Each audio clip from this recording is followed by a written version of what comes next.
ನೋಡಿ, ಇವತ್ತು ನಾವೇನು ಅಂದ್ಕೊಂಡಿದ್ದೀವಿ, ಮದುವೆ ಆದ ಕೂಡಲೇ ಹೆಂಡತಿ, ನಾನು ಸುಮಾರು ಸಲ ಹೇಳಿದ್ದೀನಿ, ಮತ್ತೆ ಹೇಳ್ತೇನೆ, ಯಾಕಂದ್ರೆ ತುಂಬ ಜನಕ್ಕೆ ತಲುಪಬೇಕಿದೆ ನನಗಿದು. ಹೆಂಡತಿ ಗಂಡನ ಹೆಸರನ್ನು ತನ್ನ ಹೆಸರಿನ ಜೊತೆ ಜೋಡಿಸ್ಕೋಬೇಕು. ಹಂಗೆ ಜೋಡಿಸ್ಕೊಂಡಿಲ್ಲ ಅಂದರೆ ನಮ್ಮ ಹಿರಿಯರಿಗೆಲ್ಲ ಭಾಳ ಸಿಟ್ಟು ಬಂದ್ಬಿಡುತ್ತೆ, ಏನು ಮಾಡರ್ನ್ ಆಗ್ಬಿಟ್ಟಿದ್ದಾರೆ, ಇಟ್ಕೊಳ್ಳಲ್ಲ ಅಂತಲ್ಲ. ಭಾರತದಲ್ಲಿ ಹಂಗೊಂದು ಕ್ರಮನೇ ಇಲ್ಲ.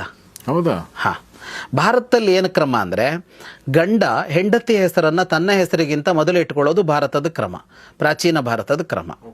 ಸರ್, ಸೀತಾರಾಮ ಅಂದರೆ ಸೀತೆನ ರಾಮನ ಸರ್? ರಾಧಾಕೃಷ್ಣ ಅಂದರೆ ಕೃಷ್ಣನ ರಾಧೆನ? ಉಮಾಮಹೇಶ್ವರ ಅಂದರೆ ಪಾರ್ವತಿನ ಶಿವನ? ಶಿವ. ಲಕ್ಷ್ಮೀನಾರಾಯಣ ಅಂದರೆ ವಿಷ್ಣುನ ಲಕ್ಷ್ಮಿನ? ವಿಷ್ಣು. ಗಂಡಸರಿಗೆ ಇಡೋದು ಲಕ್ಷ್ಮೀನಾರಾಯಣ ಅಂತ ಹೆಸರನ್ನ. ಸರ್, ಇಂಥದ್ದೊಂದು 1000 ಹೆಸರಿದೆ ಭಾರತದಲ್ಲಿ, 1000 ಹೆಸರಿದೆ. ಅಂದರೆ ದೇವಾನುದೇವತೆಗಳಿಂದ ಹಿಡಿದು ಎಲ್ಲರೂ ತನ್ನ ಹೆಸರಿನ ಮೊದಲು ಹೆಂಡತಿ ಹೆಸರು ಇಟ್ಕೊಳ್ಳೋ ಕ್ರಮ ನಮ್ಮಲ್ಲಿ ಕಾಣಿಸಿದೆ. ಎಲ್ಲಾದರೂ ಒಂದು ಕಡೆ ಕುಂತಿ ಪಾಂಡು, ದ್ರೌಪದಿ ಅರ್ಜುನ್, ಎಲ್ಲಾದರೂ ಒಂದು ಉಲ್ಲೇಖ ತೋರಿಸಿ ಸರ್. ದ್ರೌಪದಿ ಯುಧಿಷ್ಠಿರ್ ಅಂತ ಒಂದು ತೋರಿಸಿ ಸರ್. ಸರ್, ಇದು ಎಲ್ಲಿಂದ ಬಂದಿದೆ ಅಂದರೆ ಬ್ರಿಟಿಷರು ಬಂದ ಮೇಲೆ ಬಂದಿದೆ. ಇದು ಅಲ್ಲಿಂದ ತಂದಿದ್ದಾರೆ ನಮಗಿದನ್ನ. ನಾವಿವತ್ತು ಅದನ್ನ ನಮ್ಮ ಸಂಸ್ಕೃತಿ ಅನ್ಕೊಂಡು ಕೂತಿದ್ದೀವಿ. ನಮ್ಮ ಸಂಸ್ಕೃತಿ ಅಂತ ಅಂದ್ಕೊಂಡು ನಮ್ಮ ಸಂಸ್ಕೃತಿಯಲ್ಲಿ ಹೆಣ್ಣಿಗೆ ಬೆಲೆ ಇಲ್ಲ ಅಂತ ಶುರು ಮಾಡ್ಕೊಂಡಿದ್ದೀವಿ.